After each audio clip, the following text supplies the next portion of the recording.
이곳은 세계에서 가장 흥미로운 장소 중 하나예요. 어둠과 수킬로미터에 걸친 물속에서 이 극한의 환경은 몇몇 특이한 생물들과 현상들의 고향이에요. 이곳은 마리아나 해구라고 불리며 지구에서 가장 깊은 해구예요. 탐험이 그렇게 어려운 게 당연했네요. 위험한 상황 때문에 사람들은 적절한 장비 없이는 이곳을 탐험할 수 없어요. 하지만 우리가 저 아래로 강철로 된 공을 던지면 어떻게 될까요? 몇 가지 기본 사항부터 시작할게요. 처음에 바다에서 어떻게 이 엄청나게 깊은 구덩이를 발견했을까요? HMS 챌린저우는 1875년에 그걸 확인했어요. 배는 그 당시로서는 꽤 멋진 장비를 갖고 있었지만 해구를 완전히 탐사할 수 있을 만큼 좋지는 않았어요. 몇십 년 후인 1951년에 또 다른 배인 HMS 챌린저 2호가 장비를 더 잘 갖추고 그곳으로 돌아갔어요. 배는 음향 측심기를 특징으로 하고 우리 행성의 표면에서 가장 깊은 곳처럼 보이는 지점을 정확하게 측정할 수 있었어요. 2D로 본다면 이 해구는 길이가 2,400km고 너비가 평균 69km예요. 위에서 보면 초승달 모양의 흉터 같아 보이기도 하죠. 아직까진 특이한 건 없죠, 그쵸? 만약 바다 표면에서 해구의 가장 깊은 지점까지 철사를 늘린다면 놀랍게도 11km가 측정될 거예요. 우리가 지구에서 가장 높은 산인 에베레스트 산을 마리아나 해구를 덮기에 물리적으로 움직일 수 있다면 약 1.6km 부족해서 충분하지 않을 거예요. 마리아나 해구는 너무 깊어서 거의 완전한 어둠으로 덮여 있어요. 빛이 물속에서 그렇게 먼 거리까지 통과할 수 없기 때문이에요. 온도도 우호적이지 않아요.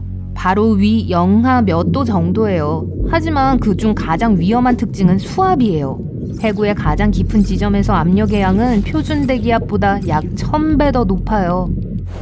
마리아나 해구로 내려가려는 시도는 그리 많지 않았어요. 사실 첫 번째 조직적인 시도는 60년도 전에 있었어요. 그것은 잠수정을 탄 제크 피카르와 돈 월시가 해냈어요. 하강하는데 약 5시간을 보냈고 바닥에서는 겨우 20분을 있었어요. 이런 사진은 찍을 수 없었어요. 이 두 과학자가 내려갈 수 있을 때까지 전문가들은 그 아래에 생명체가 존재할 가능성이 거의 없다고 믿었어요. 특히 극심한 압력의 여건을 감안했을 때 말이죠. 하지만 해저에 있는 동안 잠수함의 투광 조명 등이 한 생명체를 발견했어요. 그리고 그건 아주 납작했어요. 상상할 수 있듯이 이곳의 자원은 아주 부족해요. 여기에는 어떤 생물들이 살고 있을까요? 그리고 이런 혹독한 환경에서 어떻게 살아남을 수 있죠? 놀랍게도 마리아나 해구에는 꽤 많은 야생동물들이 살고 있어요. 이 생물들 중 일부는 살기 위해 메탄이나 황과 같은 화학물질에 의존하는 반면 다른 종류의 물고기들은 먹이사슬에 있는 자신들보다 약한 해양 생물들을 먹어요. 여기서 발견되는 가장 흔한 생물은 제노피오포르, 단강류, 그리고 작은 해삼이에요. 그중 일부는 바닷물에서 나온 알루미늄을 사용해 껍데기를 단단하게 만들어 적응했어요. 이 생물처럼 더 작은 생물들은 바닷물이 수중 바위에 부딪힐 때 방출되는 화학물질을 먹으면서 적응해요. 사람들은 야생의 관점에서 마리아나 스네일피쉬를 이 지역의 스타로 여겨요. 8에서 23cm 사이로 작고 반투명하고 비늘은 없지만 이 지역에서는 맹수 중 최상위 짐승이에요. 몇몇 사람들이 고대 메갈로돈이 여전히 이곳에 살고 있을지도 모른다고 믿기 시작한 게 놀라울 일도 아니에요.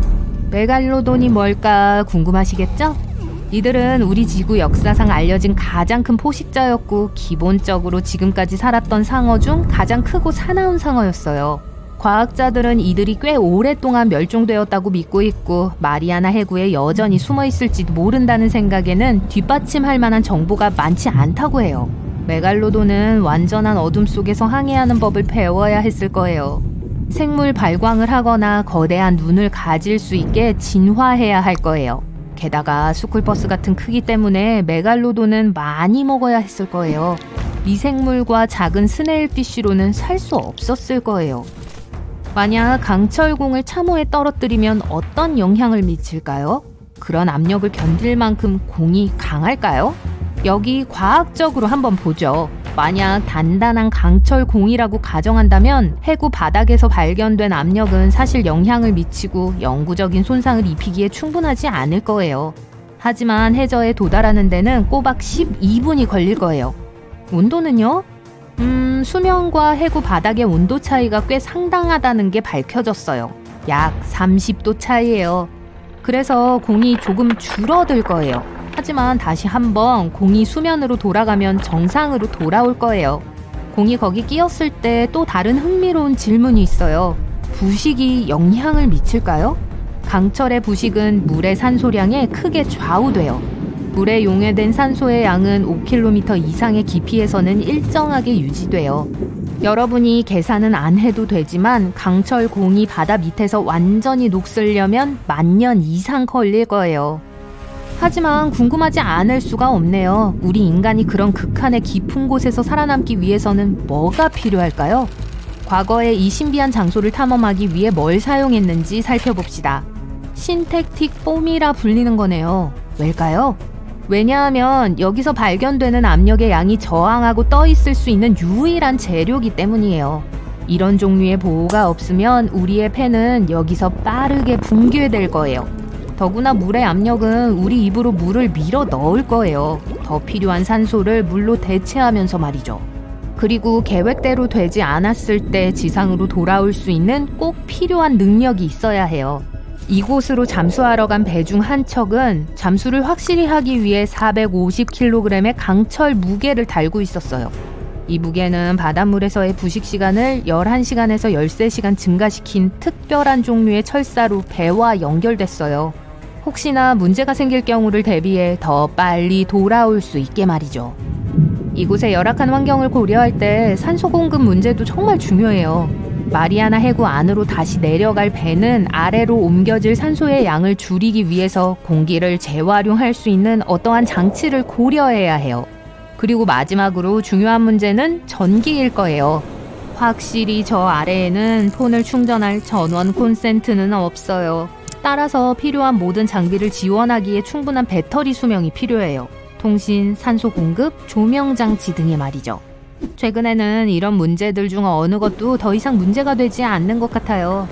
왜냐하면 마리아나 해구 투어를 구입할 수 있기 때문이죠. 운 좋았던 3명은 2020년에 이런 프로젝트에 참여했어요. 그들은 9cm 두께의 티타늄 구를 타고 잠수했어요. 이걸로 어떠한 압력 변화도 어떠한 생리적 스트레스도 느끼지 않게 했어요. 이 각각의 사람들은 약 14시간의 예상시간이 걸렸던 개별 여행에 참여했어요. 하강하는 데만 4시간이 넘게 걸렸어요. 일단 바닥에 다다랐을 때 그들은 지구상에서 가장 놀라운 생물체들을 목격할 기회를 얻었어요. 그러고 나서 4시간 동안 다시 지상으로 올라오는 여행을 시작했죠. 사랑하는 사라 생일 축하합니다. 친구와 가족들이 모여 있어요. 완벽한 케이크 그리고 선물이 있어요. 남자친구가 리본이 달린 예쁘게 포장된 상자를 여러분에게 줍니다. 제발 화장품이었으면. 포장을 풀자 여러가지 색깔의 작은 상자가 있어요. 잠깐, 루빅스 큐브예요. 그런데 이상하게 생겼어요. 남자친구한테 정말 화가 났어요. 스카프도 좋고 보석도 좋고 초콜릿 한 상자도 좋은데 루빅스 큐브라니? 남자친구는 여러분의 실망을 알아차리지 못하고 그게 11 루빅스 큐브라고 설명을 해요. 재미있는 점은 항상 해결된 상태라는 거예요. 꽤 평범하고 간단해 보이지만 어떤 큐버들은 그것이 가장 풀기 어려운 종류라고 합니다. 손님들이 모두 돌아가고 나서 선물들을 다시 살펴봐요. 큐브를 안 보이는 곳에 뒀는데 바닥으로 굴러 떨어졌어요. 그게 한번 시도해보라는 신호라고 생각하고 그것에 대해 약간 조사를 합니다. 33 루빅스 큐브의 코너를 떼어내서 그걸 만들 수 있다는 걸 알게 돼요. 아니면 이미 만들어진 것을 살 수도 있어요. 일부 큐버 포럼에서는 그것이 큐브를 해결하기 위한 첫 단계라고 해요. 두 번째는 집으로 가져가는 거죠. 그러면 11 큐브를 해결한 셈이에요. 하지만 정말 그렇게 간단할 수 있을까요? 11 또는 111 루빅스 큐브는 오리지널 루빅스 큐브 이전인 1800년대 후반에 발명되었어요. 어떤 사람들은 심지어 더 유명해진 33 큐빅의 발명가가 그 아이디어를 훔쳤다고 말하기도 하지만 그는 그 사실을 부인합니다. 퍼즐은 각기 다른 색깔의 6면과 당시로는 독특한 메커니즘을 가지고 있어요. 돌려서 해결할 수가 없어요. 전체를 돌려서 해결된 상태가 되게 해야 해요. 큐브를 자세히 살펴봅니다. 색을 섞을 수 있나요?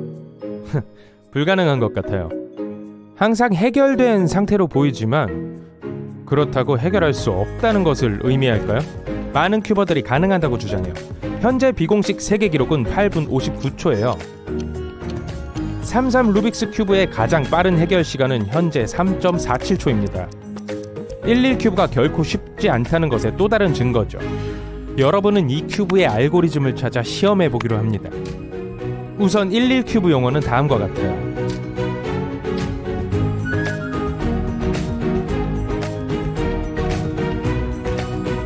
이제 큐브 회전 연습을 해야 해요.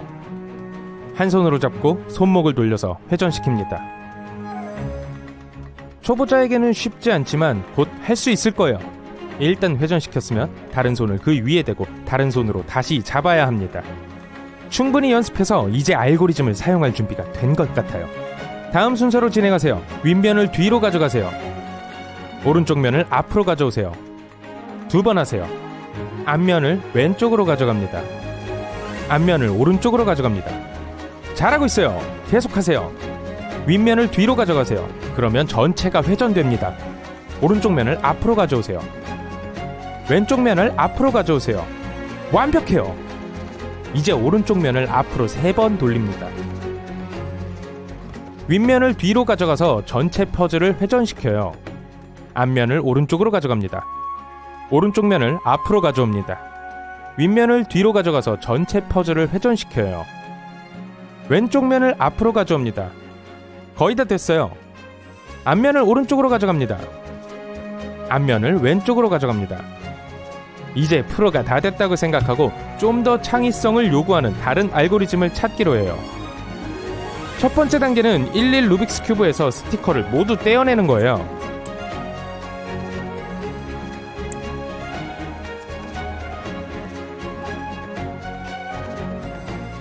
두 번째 단계는 빗면에 원하는 페인트를 칠해요. 오일 기반 페인트가 권장되지만 건조하는데 시간이 좀 걸린다는 걸 기억하세요. 세 번째 단계는 소셜미디어의 결과를 게시하는 거예요. 농담은 그만할게요. 그래도 오늘은 충분히 즐거웠어요. 잘 시간이에요. 즉시 잠이 들고 꿈속에서 여러분은 루빅스 큐브랜드에 있어요. 그곳에서 빠져나오려면 그곳에 있는 다양한 큐브를 모두 풀어야만 해요. 제일 먼저 만난 건 스도쿠 큐브예요. 두 개의 퍼즐이 하나로 합쳐진 매우 어려운 조합이에요. 정육면체에 6면과 각 면에 9개의 숫자가 있어요. 1부터 9까지의 6세트의 숫자로 총 54개의 숫자예요. 목표는 어떤 순서로든 정육면체의 각 면이 1에서 9까지의 모든 숫자를 갖도록 하는 거예요. 하나의 스토크 큐브에 효과가 있는 것은 다른 스토크 큐브에는 효과가 없을 수 있어요. 직접 해결할 수 없어서 힌트를 구합니다. 스토크 큐브는 루빅스 큐브 기술과 스토크를 풀기를 마스터하는 것이 비결이라고 설명해요. 또한 종이의 각면의 숫자를 2D 지도로 그리는 것도 도움이 된다고 합니다. 그러면 숫자의 전체 배열을 쉽게 파악할 수 있으니까요. 각 33면의 가운데 숫자는 이동할 수 없어요. 귀퉁이 면 숫자의 위치를 바꾸려면 큐브층을 비틀고 돌려야 해요. 가운데 번호가 도움이 될 거예요. 여러분은 한 면의 모든 숫자를 모으는데 집중해야 해요. 나머지는 쉽게 제자리를 찾아갈 거예요. 몇백 번을 돌리고 비튼 후에 제대로 된 순서로 맞췄어요. 스토크 큐브는 여러분을 다음 단계로 보내줍니다. 다음은 펜타믹스예요. 이 괴물은 아마도 세계에서 가장 풀기 어려운 루빅스 큐브일 거예요. 975개의 개별 부품으로 구성되어 있고 1200개 이상의 스티커가 부착되어 있어요. 만드는데 75시간이 걸렸어요. 그리고 아마 해결하는 데는 더 오래 걸릴 거예요. 그것으로부터 도망치기로 합니다. 그러다가 자기 자신과 부딪혔어요. 아, 미러 큐브군요. 색색의 스티커가 없는 대신 모양과 크기가 다른 조각들로 구성되어 있어요. 일반 33 큐브와 동일한 방식으로 해결해요. 그래서 아주 오래전에 배운 기초를 기억해야 해요. 그걸 해결하기 시작합니다. 2시간 후 큐브는 여러분이 지겨워져서 그냥 다음 큐브로 넘어가게 해줘요. 이번에는 뭔가 다르네요. 마스터 몰픽스는 삼각형 모양이며 한 가지 색 또는 4가지 색상으로 구성될 수 있어요. 삼각형 모양의 면 4개와 하나의 중심 조각이 있어요. 중심 조각은 180도 회전할 수 있어요. 지금도 충분히 헷갈리지만 큐브의 설명에 따르면 더 어려울 수도 있다고 해요. 마스터볼 픽스의 층이 더 많을수록 해결하기가 더 어려워요. 다음 퍼즐은 평범한 3-3 큐브처럼 보입니다. 하지만 정말 그렇게 쉬울 리가 없겠죠? 큐브를 잡고 해결하기 시작해요. 이런? 방금 무슨 일이 일어났죠? 갑자기 큐브가 별 모양으로 변했어요. 이 큐브는 접히는 면과 숨겨진 층이 많아요. 이 큐브를 해결하기 위해서 머리를 쥐어짜거나 알고리즘을 사용할 필요가 없어요. 창의력을 발휘하여 다양한 기하학적 형태로 변형할 수 있어요. 와우, 정말 아름다운 세계네요. 그래서 별 2개의 별, 직사각형 또는 2개의 직사각형이 될 수 있어요. 부분을 합치거나 분리할 수 있어요. 여러분은 해결에 집중한 나머지 다른 모든 것은 잊었어요. 그러다가 갑자기 익숙한 소리가 들려와요. 알람 시계예요. 루빅스 큐브 랜드에서 탈출했는데 지금은 좀 아쉬워요. 온라인에 가장 특이한 루빅스 큐브를 입력해요. 10분 뒤 11개의 새로운 퍼즐 주문 확인서를 받았어요. 나쁜 생일 선물로 시작한 것이 여러분이 좋아하는 새로운 취미로 바뀌었어요. 신기하죠? 한 줄기 불빛이 대서양의 고요한 물위로 어둠을 가릅니다. 타이타닉호는 파도를 헤치며 앞으로 나아가고 있고 승객들은 잠들어 있었을 때 갑자기 무시무시한 흰색 모양이 불빛에 잡힙니다. 그 운명적인 빙산이 전설적인 배의 측면을 산산조각내기 직전이에요. 1912년 4월 14일 꽤 특이한 타원형의 거대한 빙산 사진이 찍히기 불과 이틀 전입니다. 이 빙산은 10만 년 전에 내린 눈으로 인해 형성되었을 가능성이 가장 높은 것으로 밝혀졌어요. 연구원들은 빙산의 기원을 알아내기 위해 컴퓨터 모델링을 사용했습니다. 1912년의 데이터를 사용해서 바람과 해류에 대한 새로운 정보를 추가했어요. 그 빙산이 아마도 남서 그린란드에 있는 작은 빙하 무리의 일부일 것이라고 결론지었습니다. 오늘날에는 과거 어느 해에 그러한 빙산의 경로를 계산하는 것이 가능합니다. 이 악명 높은 얼음 덩어리는 그린란드에서 콘월에서 더 남쪽으로 가고 있었어요. 배가 이틀 후에 그 지역을 통과했더라면 빙산은 충돌 지점에서 멀리 이동했었을 거예요. 처음에 세계에서 가장 잘 알려진 빙산의 무게는 7,500만 톤이었습니다. 시간이 지나면서 서서히 녹기 시작했어요. 그리고 타이타닉호가 침몰했을 때 빙산의 무게는 150만 톤에 불과했습니다. 충돌 당시엔 아마 이미 몇 달 동안 녹고 있었을 거예요. 하지만 여전히 무시무시한 괴물이었죠. 타이타닉이 침몰했을 때 빙산의 길이는 120m였습니다. 표면의 30m 이상이 물 위에 있었어요. 어떤 사람들은 타이타닉호를 침몰시킨 것이 슈퍼문이었다고 믿고 있습니다. 그날 밤 1400년 만에 희귀한 달 현상이 있었어요. 정상적인 조건에서 빙산은 녹거나 질량의 대부분을 잃지 않은 채 그렇게 남쪽으로 멀리 이동하지 않았을 거예요. 하지만 슈퍼문은 빙하를 평소보다 훨씬 더 빨리 끌어낸 비정상적인 만조의 원인이 되었을 수도 있습니다. 타이타닉호의 잔해를 천천히 먹어치우는 특정한 종류의 박테리아가 있어요. 소금 부식, 해류, 낮은 온도, 그리고 이 녹을 먹는 미생물이 잔해 전체를 먹어치울지도 몰라요. 미국 여배우 도로시 깁스는 타이타닉호에 타고 있었어요. 그녀는 살아남았고 뉴욕에 도착했을 때 거의 즉시 Saved from the Titanic 이라는 영화를 찍기 시작했습니다. 이 영화는 타이타닉호가 침몰한 지 한 달 만에 개봉했어요. 그리고 영화에서 그녀는 심지어 실제 사고가 발생했을 때 신고 있었던 같은 신발과 옷을 입었습니다. 그 영화는 당시 큰 성공을 거두었지만 유일하게 알려진 영화본이 화재로 파괴되었어요. 타이타닉호가 침몰하기 14년 전에 퓨틸리티라고 불리는 소설이 출판되었습니다. 그 소설은 마치 모든 사건을 예측한 것처럼 보였어요. 줄거리는 항해 중 침몰한 타이탄이라고 불리는 가상의 배를 중심으로 전개되었습니다. 타이탄은 타이타닉과 거의 같은 크기였고 둘 다 4월에 침몰했어요. 그리고 침몰의 이유도 빙산과의 충돌이었어요. 실제 배와 가상의 배 모두 침몰하지 않는 배라고 묘사됐습니다. 그리고 둘 다 법적으로 요구되는 구명보트의 수를 가지고 있었지만 나중에 밝혀진 바에 따르면 충분하지 않았어요. 영화에서처럼 타이타닉에서도 실제 사랑 이야기가 있었습니다. 13쌍의 부부가 신혼여행으로 타이타닉을 타고 여행하고 있었어요. 그중 한 커플은 뉴욕 메이시스 백화점을 소유하고 있었습니다. 일단 타이타닉호가 빠르게 가라앉고 있다는 것이 확실해지자 아내는 남편 없이 구명보트에 타는 것을 거부했습니다. 하지만 남편은 아직도 여자들과 아이들이 배에 남아있었기 때문에 아내와 함께 가려고 하지 않았어요. 아내는 자신의 코트를 하녀에게 줬어요.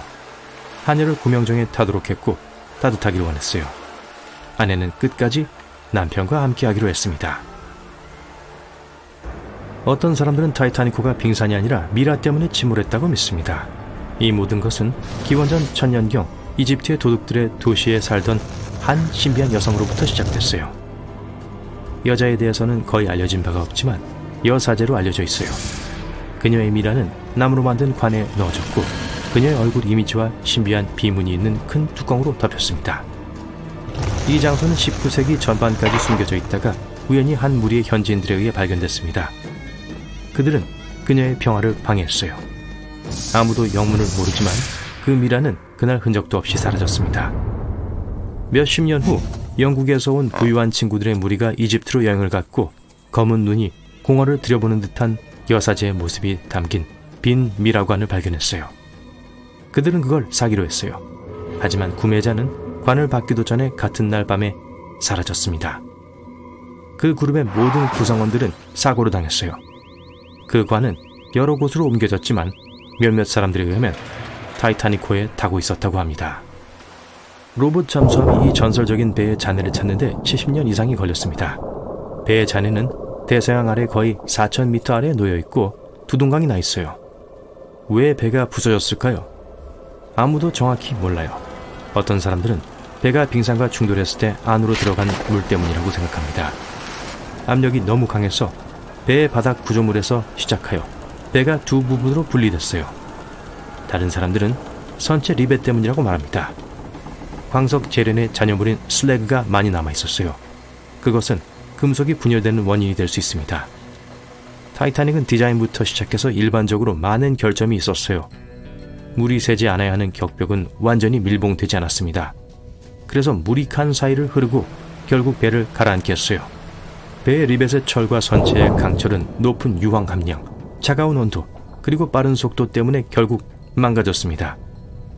강철은 산산조각이 났고 리벳은 쉽게 튀어나왔어요. 이것 때문에 타이타닉호는 그렇지 않았을 때보다 24배 더 빨리 가라앉았습니다. 만약 타이타닉이 옆면으로 빙산에 부딪히지 않고 정면으로 부딪혔다면 아마도 계속 떠 있을 수도 있었을 거예요. 왜 승무원들은 쌍안경이 없었을까요? 빙산을 제때 발견하고 심지어 재앙을 피하는 데 확실히 도움이 됐을 거예요. 하지만 타이타닉호의 쌍안경은 보관함에 잠겨져 있었습니다. 오직 한 명의 승무원만이 열쇠를 가지고 있었어요. 그리고 그는 배가 출항하기 직전에 배 밖으로 이송됐어요. 그는 나중에 열쇠를 건네주는 것을 잊었다고 말했습니다. 하지만 쌍안경이 없었더라도 선원들이 경고를 받았다면 배는 항로를 바꾸고 충돌을 피할 시간이 있었을지도 몰라요. 그게 중요해요. 누군가가 그들에게 경고했어요. 사건이 발생하기 약 1시간 전에 비교적 타이타닉호에 가까이 있던 SS 캘리포니아호는 밀집된 필드 얼음 때문에 멈췄다고 알리는 메시지를 보냈습니다. 하지만 타이타닉 선장에겐 경고가 전달되지 않았어요. 일부 전문가들은 무선 담당자는 그것이 다급한 것이 아니라고 생각했다고 합니다. 그리고 나중에 SS 캘리포니아호는 무선 통신사가 비번이었기 때문에 도움을 요청하는 무선을 받지 못했다고 말했어요. 어떤 사람들은 타이타닉호의 승무원들이 착시 현상 때문에 빙산을 제 시간에 발견하지 못했다고 합니다. 그날 밤의 대기 상태는 아마도 초굴절을 일으켰고 빙산을 위장했을 수도 있어요. 결국 배가 빙산과의 충돌을 피할 수 없을 정도로 너무 가까이 접근할 때까지 아무도 그 빙산을 보지 못했습니다. 빙산을 발견한 순간과 충돌까지는 1분도 채 지나지 않았어요. 겨우 37초였어요. 그리고 타이타닉호가 바닷속으로 사라지는 데는 2시간 40분이 걸렸습니다.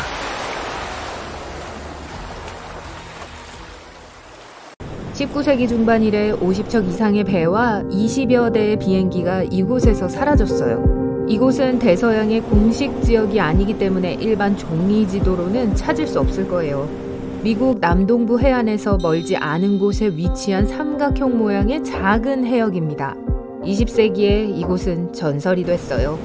어떤 사람들은 그곳에 비밀기지가 있다고 믿어요. 또 어떤 사람들은 선박이 강한 폭풍에 휘말려서 과거나 미래로 이동하는 타임포털이 있는 곳이라고 확신해요. 아틀란티스가 버뮤다 삼각지대의 바로 아래에 있다는 설도 있어요. 그 도시의 기술이 폭발하는 에너지를 방출해서 선박을 파괴한다는 거죠. 심지어 항공기들도 이 지역에서 사라질 가능성이 있습니다. 이런 소문들이 너무 무성해서 바다에서 무슨 일이 일어나기만 해도 사람들은 그것이 어떻게든 버뮤다 삼각지대와 관련이 있다고 생각해요. 버뮤다 삼각지대에 대한 공포는 책과 영화를 통해 대중화되었습니다. 감독, 작가, 언론인들은 이 주제를 즐겨 사용해요. 하지만 그런 작품들에는 소수의 진실이 있을 뿐이에요. 여러분이 좀 더 자세히 살펴본다면 이 장소에 대한 진실을 직접 발견할 수 있어요. 우선 가장 가능성이 없어 보이는 가설부터 반박해 보도록 해요. 우주물체, 아틀란티스, 시간여행. 이 모든 신화는 20세기 중반에 나타났습니다. 이 시기 이전에는 불가사의한 현상에 대한 어떤 기록도 없었어요. 사람들은 그저 이곳에서 선박 침몰 사고가 빈번하다는 것을 알게 됐어요. 그러다가 한 작가가 삼각지대 바닷속에 아틀란티스가 놓여 있다는 내용의 책을 썼습니다. 저자는 어떤 증거도 제시하지 않았지만 이 가설을 매우 설득력 있게 묘사했어요. 사람들은 책을 읽고 좋아했어요. 인간의 심리는 무언가 비밀스러운 것을 읽는 걸 좋아해요. 다른 사람은 모르는 어떤 것을 배우게 되면 자신이 특별하다는 느낌을 갖게 되죠. 그리고 물론 이 소위 비밀이라는 것을 믿기 시작합니다. 버뮤다 삼각지대의 책이 인기 있었던 한 가지 이유는 바로 그거였어요. 책은 저자를 부자로 만들어줬고 다른 사람들도 같은 방식으로 부유해지고 싶어 했죠. 그 이후로 시간여행과 비밀기지에 대한 몇몇 다른 환상적인 이론들이 등장했습니다. 그 후 사람들은 다큐멘터리를 만들기 시작했어요. 버뮤다 삼각지대의 신비로운 특징을 다룬 이 모든 작품은 실제 사실이 아니라 다른 책들의 이론에 바탕을 두고 있습니다. 이 혼란 속에서 진실을 찾는 것은 불가능해요. 어떤 사람들은 비밀을 발견하기를 좋아해요. 비록 진실이 아니더라도요. 하지만 정말 원한다면 언제든지 진실을 찾을 수 있어요. 그냥 어떤 속설을 선택하고 그것의 실체를 증명할 수 있는 자료를 찾아보세요. 아마도 비과학적인 책과 영화 외에는 아무것도 발견할 수 없을 거예요. 삼각지대에 대해 더 현실적인 자료도 있지만 그것들도 마찬가지로 흥미진진합니다. 한 가설은 선박들이 메탄 때문에 그곳에서 사라진다는 거예요. 메탄가스는 이 지역 해저에 축적되어 있어요. 종종 그곳에서 방출되고 표면으로 올라갑니다. 메탄은 물과 접촉하자마자 거대한 거품을 만들어내요. 그러고 나서 이 거품은 물에 거품을 내고 배를 뒤집는 큰 파도를 만든다는 거죠. 이 이론은 꽤 현실적이고 그러한 자연현상이 존재하지만 버뮤다 삼각지대에는 존재하지 않습니다. 많은 연구 중 어느 것도 메탄가스의 농도가 증가했다는 것을 증명하지 못했어요. 마지막 메탄 분출은 약 15,000년 전에 이곳에서 일어났습니다. 또 하나의 현실적인 이론은 로그 웨이브예요. 이것은 폭풍과 바람 없이 형성되는 거대한 파도예요. 잔잔한 수면이 3초 안에 5층 건물 높이의 큰 파도로 변할 수 있어요. 파도는 배를 침몰시키고 나서 빠르게 사라집니다. 파도가 전혀 없는 듯 다시 바다가 잔잔해져요. 어떤 과학자들은 표면 해류가 강한 역풍과 충돌하여 이런 현상이 생긴다고 믿습니다. 하지만 몇몇 기록된 경우는 바람이 전혀 없었어요. 또 다른 버전은 따뜻한 해류와 차가운 해류의 충돌 때문에 이런 파도가 생긴다고 해요. 하지만 가장 흥미로운 이론은 파도를 형성하는 키네틱 뱀파이어리즘입니다. 특정한 자연 조건 하에서 파도는 운동 에너지를 교환하는 능력을 얻어요. 그리고 모든 파도 중에 가장 큰 파도가 바로 뱀파이어 역할을 해요. 다른 모든 파도에서 에너지를 흡수하죠. 힘이 축적되면 흡혈귀 파도가 에너지를 방출해요. 이것이 파도의 충격력과 파도가 갑자기 사라지는 현상을 설명해줍니다. 이 모든 이론들이 논리적으로 보이지만 과학자들은 여전히 이 현상의 본질을 알지 못해요. 그래요. 로그 웨이브가 선박을 바닷속으로 침몰시킬 수 있지만 버뮤다 삼각지대에서만 일어날 수는 없어요. 이런 파도는 전 세계적으로 매우 드문 현상입니다. 그러니까 다음 이론으로 넘어갈게요. 이곳을 무사히 항해한 사람들 중 일부는 그곳에서 항해 장치가 불안정해졌다고 보고했어요. 나침반과 전자장치가 고장났고 신호와 무선 통신이 두절됐어요. 그 이유를 찾기 위해 우주에서 버뮤다 삼각지대를 살펴보도록 할게요. 특별한 센서와 장치를 사용해보면 버뮤다 삼각지대에서 지구의 자기장이 약해진 것을 볼 수 있을 겁니다. 이 자기장은 태양 복사로부터 우리를 보호하는 방패예요. 국제우주정거장의 우주비행사들은 버뮤다 삼각지대가 지구의 다른 어떤 지역보다 더 많은 태양의 입자를 받는다고 말합니다. 따라서 이 지역에서는 전자제품이 불안정해져요. 하지만 그런 고장은 인공위성과 다른 우주 물체들이 지구의 대기권을 비행할 때는 발생하지 않아요. 자기장이 약해진 지역은 전 세계적으로 존재하고 항해를 방해하는 일은 거의 없어요. 즉, 선박과 비행기가 이러한 조건에서도 안정적으로 작동한다는 걸 의미하죠. 그럼에도 불구하고 나침반은 삼각지대에서 제대로 작동하지 않아요. 자기 이상 현상이 항법 시스템에 영향을 미칠 수 있을까요? 이 이론은 빠르게 반박되었어요. 과학자들은 정기적으로 이 지역의 자기 지도를 확인했지만 정상적인 수준에서 벗어나지 않았습니다. 나침반의 기능이 불안정한 이유는 이상현상 때문이 아니에요. 버뮤다 삼각지대는 지구상에서 진북과 자기극이 만나는 몇 안 되는 장소 중 하나예요. 진북은 지리적인 북극입니다. 자기극은 계속해서 지구 주위를 돌면서 북쪽으로 곧장 이동하고 있어요. 때때로 이 극이 충돌하여 무편각선 현상을 일으킵니다. 만약 이 선에 위치하면 나침반은 이상하게 작동하면서 친정한 북쪽을 가리키지 않을 거예요. 그래서 20세기 초에 이곳에서는 많은 배들이 사라졌습니다. 사람들은 평범한 나침반을 사용했어요. 그들은 현대적인 항법 기술을 가지고 있지 않았어요. 그래서 나침반이 제대로 작동하지 않으면 끔찍한 결과를 초래할 수도 있었죠. 여러분이 1901년의 선장이라고 상상해보세요. 나침반이 길을 안내하고 있어요. 육지에 도착하려면 항상 북쪽으로 항해해야 해요. 그러다가 버뮤다 삼각지대에 진입하게 됐어요. 나침반을 보면 화살표의 위치가 약간 바뀐 것을 알 수 있어요. 이제 방향을 바꿔야 해요. 그 방향이 틀리다는 걸 모르고 있어요. 길을 잘못 들어서 결국 카리브해 지역으로 가게 돼요. 이 지역은 작은 섬들로 가득해요. 해저도 그리 깊지 않아요. 배가 좌초됩니다. 여러분은 갇혔고 어디에 있는지도 몰라요. 그런 식으로 이 지역에서 여러 척의 배가 사라졌어요. 하지만 GPS를 가지고 있었다면 길을 잃지 않았을 것이고 안전하게 육지로 항해했을 거예요. 그런데 21세기에는 이 지역에서 나침반을 문제없이 사용할 수 있습니다. 왜냐하면 자기 북극이 버뮤다 삼각지대에서 더 이상 진짜 북극과 교차하지 않기 때문이에요. 우편각선은 다른 곳으로 옮겨졌어요.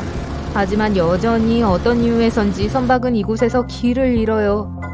이제 버뮤다 삼각지대에서 발생하는 문제에 대한 가장 예상치 못한 설명에 도달했어요. 네, 이 지역에서는 가끔 선박이 사라지는 경우가 있습니다. 그 이유는 바로 물, 바다, 자연이에요.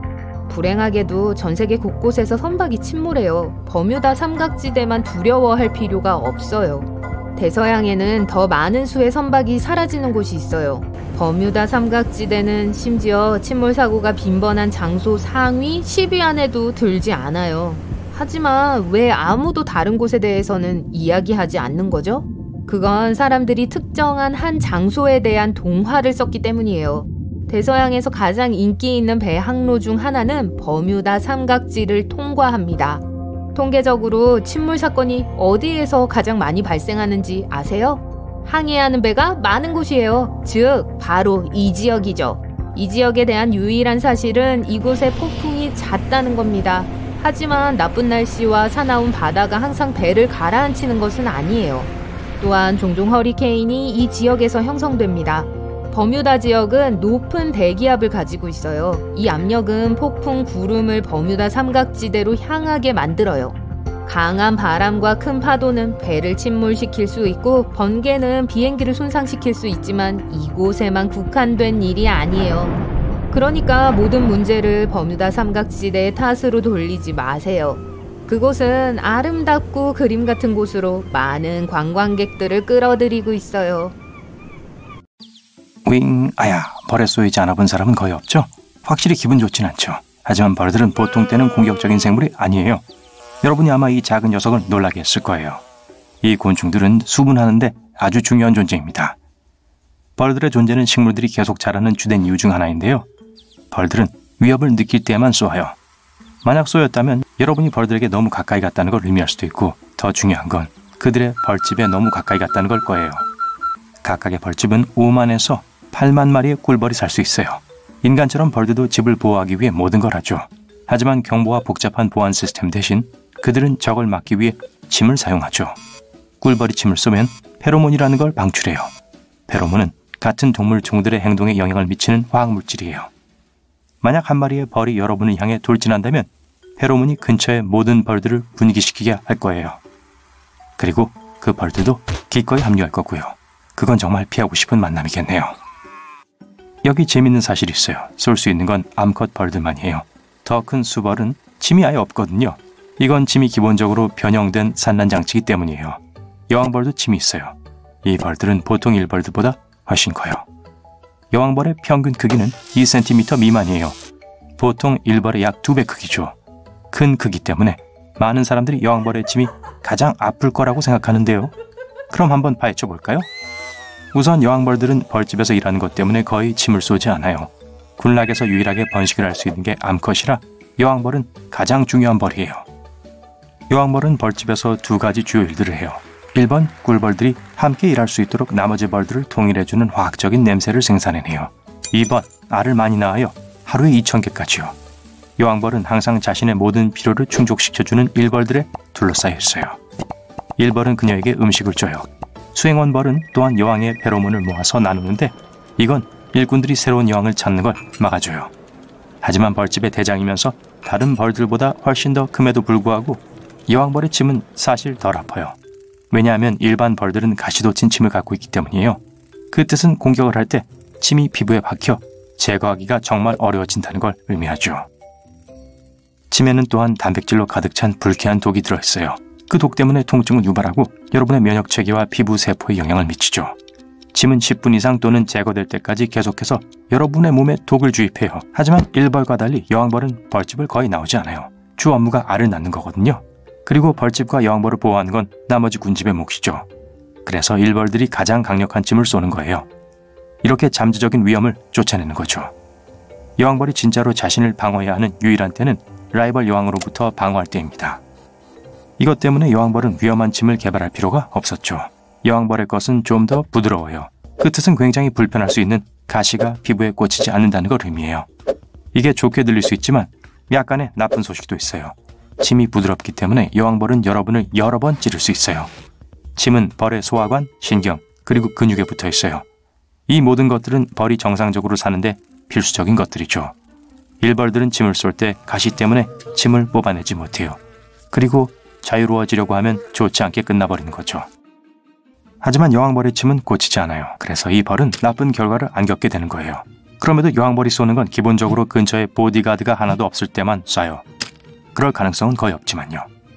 그렇다면 벌에 쏘이기에 가장 안 좋은 곳은 어딜까요? 마이클 스미스라는 사람이 직접 알아보기로 했죠. 25군데 다른 신체 부위에 쏘여 1에서 14의 통증 척도로 각각의 따끔한 부위를 평가했습니다. 가장 약한 부위가 콧구멍이라는 걸 발견했는데 10점 만점에 9점을 줬어요. 그 다음은 윗입술로 8.7점의 추정치가 나왔죠. 가장 덜 아픈 부위 3군데는 두개골, 가운데 발가락 끝, 그리고 윗팔이었어요. 모두 2.3점을 받았죠. 벌로 돌아갈게요. 일반 벌이 어떻게 이 타이틀을 얻을 수 있을까요? 여왕벌은 무려 5년을 살 수 있기 때문에 교체될 필요가 거의 없어요. 동시에 여름에 태어난 일벌은 보통 약 6주 정도 생존해요. 하지만 만약 여왕벌이 죽거나 다른 벌집으로 이동한다면 군집은 여왕벌을 대체할 필요가 있죠. 이렇게 하기 위해선 로얄 젤리라고 불리는 게 필요한데 이건 보모벌들이 머릿속에서 만들어내요. 새로 부화한 꿀벌 애벌레에게 이걸 먹여요. 이건 비타민 B, 단백질, 호르몬 그리고 당분을 포함한 기본적으로 유용한 물질을 많이 포함하고 있는 슈퍼푸드예요. 3일 동안 아기벌에게 먹이를 준 후 일벌들은 몇 마리의 애벌레를 선택해 그들에게 계속 로얄 젤리를 먹여요. 나머지 벌들은 영양이 덜 든 걸 먹게 되죠. 로얄 젤리는 이 성장하는 벌들에게 새로운 단계의 발전을 촉발시켜요. 그리고 가장 중요한 것 중 하나가 알을 낳기 위해 필요한 특별한 장기를 기르는 거죠. 하지만 사람들은 아직 이 과정이 어떻게 진행되는지 완전히 이해하지 못하고 있어요. 어떤 과학자는 로얄 젤리 그 자체가 벌을 여왕벌로 만드는 게 아니라고 해요. 여왕의 식단에 있는 다른 식물성 화학물질을 배제하는 것 때문이라고 생각하죠. 하지만 우린 이 특별한 벌들이 어떻게 생겨나는지 100% 확신할 순 없지만 마지막엔 왜 여왕벌이 하나뿐인지에 대해선 알아요. 첫 번째 여왕벌이 나타났을 때 우선 같은 로얄 젤리 먹인 다른 벌들을 찾아 나섰죠. 그리고는 경쟁자들을 싹 쓸어버립니다. 만약 여러 여왕벌이 동시에 나타난다면 팝콘을 가져와야 할 거예요. 한 마리만 남을 때까지 드라마틱하게 싸워 헝거게임처럼 진행되겠죠. 그렇게 꿀벌들은 여왕벌을 얻게 돼요. 벌집에 있는 다른 벌들도 중요한 일을 해요. 여기엔 먹이 찾기, 어린애벌레 돌보기, 벌집 짓기들이 포함되어 있죠. 수벌 또는 수컷벌들은 단 하나의 특별한 일을 하죠. 여왕벌과 짝짓기 하는 거예요. 그리고 여왕벌과 짝짓기를 하지 않을 땐 비축해둔 꿀을 먹으면서 거의 아무것도 안 해요. 암컷벌 또는 일벌들은 다른 모든 걸 해요. 벌집을 깨끗하게 유지하고 애벌레를 돌보고 여왕벌을 돌보고 꿀을 저장하고 방을 짓고 먹이를 찾고 집을 지키고 수분하고 심지어 수컷벌들에게 먹이도 줘요. 각각의 벌들은 어떤 일을 해야 할지 정확히 알고 있어요. 그건 그들의 특정한 호르몬이 일벌들에게 뭘 언제 해야 할지를 알려주는 유전자 구성의 일부를 활성화시키기 때문이에요. 벌들은 일생 동안 4번의 직업 단계를 거칩니다. 1단계는 태어난 지 약 3주 후에 시작돼요. 그때 벌들은 자신이 태어난 방을 청소하는 일을 하게 돼요. 3일 후 그들은 2단계로 들어가요. 이 단계에선 다른 벌들에게 먹이 주는 일을 담당하게 되죠. 이건 약 일주일 동안 지속됩니다. 그러다가 3단계로 들어가요. 그들은 벌집의 중심에서 더 멀리 가서 유용한 도미가 되죠. 벌들은 벌집을 짓고 벌집의 입구를 지켜요. 이 기간도 일주일 정도 걸리고요. 그런 다음 마지막이자 4단계에 진입하죠. 먹이를 구하는 단계예요. 우리 줄무늬 친구들의 인생에서 가장 위험한 부분이죠. 여기서 벌들은 벌집을 떠나 꽃가루를 찾아 집으로 가져와 군락을 먹여 살리죠. 또 꽃가루를 모을 때 건드렸던 꽃의 냄새 나는 발자국을 남겨요. 이렇게 하면 그들의 벌 친척들이 이곳에 왔었는지 아니면 낯선 이가 왔었는지 알아낼 수 있거든요. 가끔 자기 자신의 발자국을 발견하기도 하고요. 굉장하죠? 하지만 이 단계는 오래가지 않아요. 이 때문에 벌들이 엄청나게 피곤해져서 겨우 10일 정도 살 수 있거든요. 쉬지 않고 일하는 짧은 삶을 살고 나서 일벌들은 다시는 돌아오지 않기 위해 벌집을 떠나죠. 동시에 일벌들은 벌통 안에서 죽으면 특별 장의사 벌들이 죽은 벌을 밖으로 운반해요. 하지만 벌의 수명이 짧을지 모르지만 이 패턴이 꿀벌 종에게 꽤 효과가 있는 걸로 보여요. 어쨌든 벌들은 무려 1억 3천만 년 이상 존재해왔고 계속 살아가고 있거든요.